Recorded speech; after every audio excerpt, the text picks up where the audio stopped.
नमस्कार, सुलगता सवाल देख रहे हैं आप। मैं हूं आपके साथ सबा शाहिद शेख। विपक्षी एकता में लगातार एक के बाद एक सेंध लगती जा रही। एक तरफ अपने अंदर खेमे की बगावत से विपक्षी गठबंधन इंडिया संभल नहीं पा रहा है, तो वहीं दूसरी तरफ कांग्रेस सभी पार्टी को एक करने की कोशिश में लगी हुई है कि किसी भी तरह से पार्टियों के बीच में कलह को खत्म किया जा सके। लेकिन इन सब के बीच में विपक्षी पार्टियों की टेंशन उस वक्त बढ़ गई जब कांग्रेस की तेलंगाना में सीडब्ल्यूसी की बैठक से पहले ही विपक्षी पार्टियों को झटका लग गया, जिसके बाद विपक्षी पार्टियों को ये सोचने की जरूरत है कि सिर्फ दिखावटी तौर पर एक साथ दिखाने से एकता नहीं आती। जो खेल अभी तक विपक्षी पार्टियां खेल रही थी, अब वही खेल उल्टा विपक्षी पार्टियों के साथ हो गया है, जिसके बाद सभी के काले कारनामे खुलकर सामने आ गए। इसी पर आज सवाल सुलगाएंगे कि कैसे विपक्षी पार्टियों की वजह से आम जनता आज भ्रम की स्थिति में आ गई। सीडब्ल्यूसी की बैठक में कांग्रेस की क्यों बढ़ी परेशानी? किसने लगाए विपक्षी गठबंधन के खिलाफ पोस्टर? लोकसभा चुनाव से पहले बैकफुट पर विपक्षी गठबंधन, कांग्रेस कैसे सुलझाएगी अंदर खेमे की बगावत? विपक्षी एकता का दावा ठोक रही कांग्रेस केसीआर के गढ़ तेलंगाना में बीआरएस को हटाने के लिए रणनीति बना चुकी है। लेकिन सोचने वाली बात तो ये है कि जिस वक्त कांग्रेस की सीडब्ल्यूसी की बैठक हो रही थी, उससे पहले ही तेलंगाना में कांग्रेस के बड़े बड़े नेताओं के खिलाफ पोस्टर वॉर शुरू हो गया, जिसके बाद कांग्रेस के बड़े बड़े नेताओं और गठबंधन की पार्टियों की हवाइयां उड़ गई। दरअसल तेलंगाना में मल्लिकार्जुन खड़गे की अध्यक्षता में कांग्रेस वर्किंग कमेटी सीडब्ल्यूसी की बैठक हुई, लेकिन उस वक्त बैठक से पहले ही कांग्रेस को तगड़ा झटका लग गया है, जिससे विपक्षी पार्टियां पूरी तरह से बैकफुट पर आ गई है, क्योंकि कांग्रेस की हैदराबाद में हुई सीडब्ल्यूसी की बैठक को करप्ट वर्किंग कमेटी बता दिया गया। इतना ही नहीं, बुक माई सीएम के भी पोस्टर लगाए गए और विपक्षी गठबंधन को आईना दिखाया गया। दरअसल कांग्रेस की सीडब्ल्यूसी की बैठक में 5 राज्यों में आगामी विधानसभा चुनावों और 2024 के लोकसभा चुनावों के लिए रणनीति तैयार की गई। हैदराबाद में इस बैठक को आयोजित कर कांग्रेस संदेश देना चाहती थी कि वो बीआरएस सरकार को हटाने के लिए पूरी ताकत से लड़ेगी। इस बैठक के रंग में भंग पड़ गया, क्योंकि कांग्रेस के बड़े चेहरों के खिलाफ पोस्टर लगाए गए जिन पर करप्शन का आरोप लगाया गया। तस्वीरों में साफ देख सकते हैं कि कैसे कांग्रेस के शीर्ष नेताओं के खिलाफ पोस्टर लगे हैं जिन पर सीडब्ल्यूसी को करप्ट वर्किंग कमेटी लिखा गया है। इसके अलावा पोस्टर पर हर नेता के नीचे करप्शन का नाम लिखा है। इस पर लिखा गया है कि घोटालेबाजों से सावधान रहें। सीडब्ल्यूसी मीटिंग से पहले सीएम केसीआर के खिलाफ भी कर्नाटक की तरह बुक माई सीएम पोस्टर लगाए गए हैं। पोस्टर में सरकार पर 30% कमीशन लेने का आरोप लगाया गया है। वहीं कांग्रेस की बैठक से पहले नेताओं ने कहा कि ये बैठक तेलंगाना की राजनीति के साथ साथ पार्टी के लिए गेम चेंजर साबित होगी। लेकिन जैसे जैसे ये बैठक हुई तो उसमें रायता फैल गया। हैदराबाद रवाना होने से पहले मल्लिकार्जुन खड़गे ने कहा था कि बीते साल अक्टूबर में पार्टी अध्यक्ष बनने के बाद ये पहली सीडब्ल्यूसी बैठक है। उन्होंने बताया कि सीडब्ल्यूसी और एक्सटेंडेड वर्किंग कमेटी की बैठक होगी, जिसमें पार्टी संगठन के बारे में चर्चा होगी। खड़गे ने कहा कि इस बैठक में राहुल गांधी, सोनिया गांधी, प्रियंका गांधी समेत कई बड़े नेता मौजूद रहेंगे। इसमें 5 राज्यों में आगामी चुनावों को लेकर चर्चा होगी। उन्होंने कहा कि बैठकों का फोकस संगठन को मजबूत करने पे होगा और इंडिया ब्लॉक की बैठक में गठबंधन पर चर्चा होगी।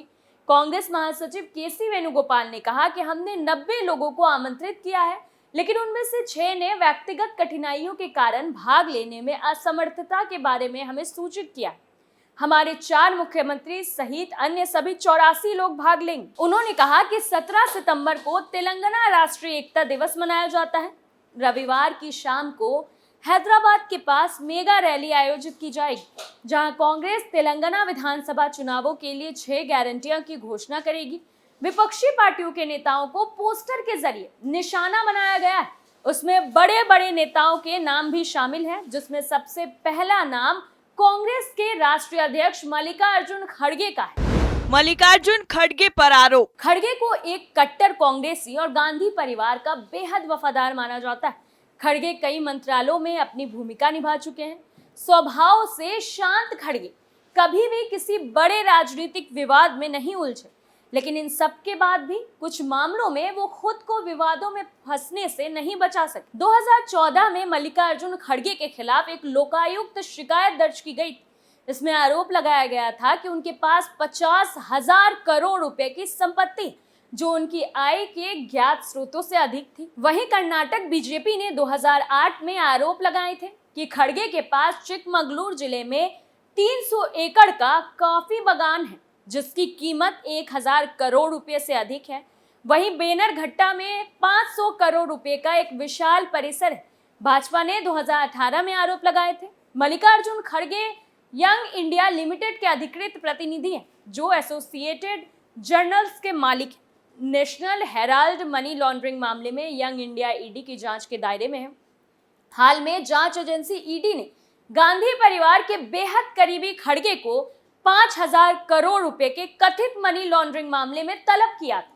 एजेंसी ने दिल्ली में यंग इंडिया लिमिटेड के कार्यालयों को आंशिक रूप से सील करने के बाद खड़गे से अगले दिन 7 घंटे से ज्यादा समय तक पूछताछ की गई थी।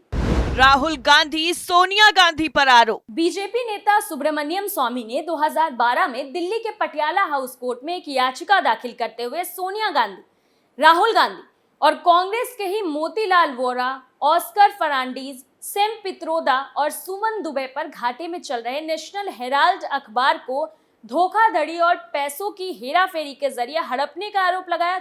आरोप के मुताबिक इन कांग्रेसी नेताओं ने नेशनल हेराल्ड की संपत्तियों पर कब्जे के लिए यंग इंडिया लिमिटेड यानी YIL नामक ऑर्गेनाइजेशन बनाया और उसके जरिए नेशनल हेराल्ड का प्रकाशन करने वाली एसोसिएटेड जर्नल लिमिटेड यानी AJL का अवैध तरीके से अधिग्रहण कर लिया। स्वामी का आरोप था कि ऐसा दिल्ली के बहादुर शाह जफर मार्ग स्थित हेराल्ड हाउस की 2,000 करोड़ रुपए की बिल्डिंग पर कब्जा करने के लिए किया गया था। स्वामी ने 2,000 करोड़ रुपए की कंपनी को केवल 50 लाख रुपए में खरीदे जाने को लेकर सोनिया गांधी, राहुल गांधी के साथ केस से जुड़े कांग्रेस के अन्य वरिष्ठ नेताओं के खिलाफ आपराधिक मुकदमा चलाने की मांग की थी।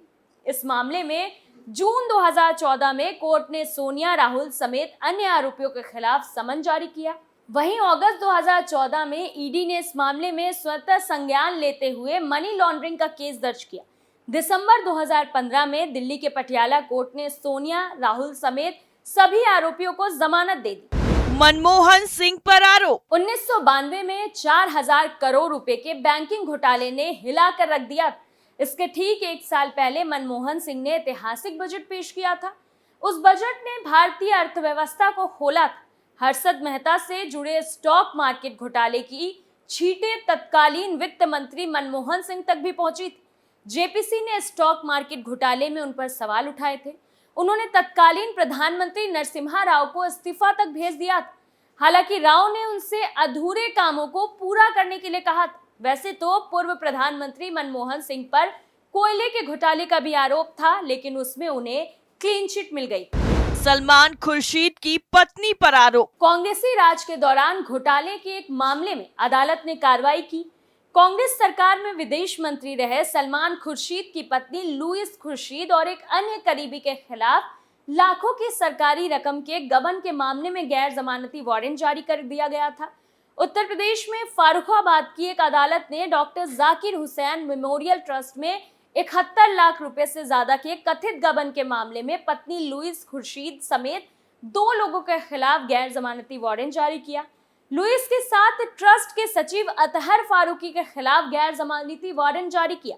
CBCID के इंस्पेक्टर रामशंकर यादव ने ट्रस्ट में गबन को लेकर 29 मई 2010 को रिपोर्ट दर्ज कराई थी। आर्थिक अपराध शाखा ने जून 2017 में इस मामले की जांच शुरू की थी।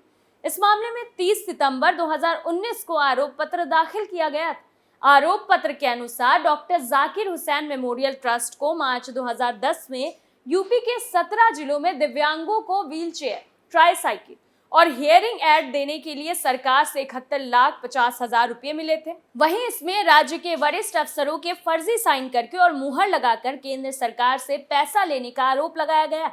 इसके अलावा बाकी तमाम बड़े बड़े नेताओं के नाम पोस्टर में हैं, जिन पर गंभीर घोटालों के आरोप है और उसी का जिक्र पोस्टर के जरिए किया गया है।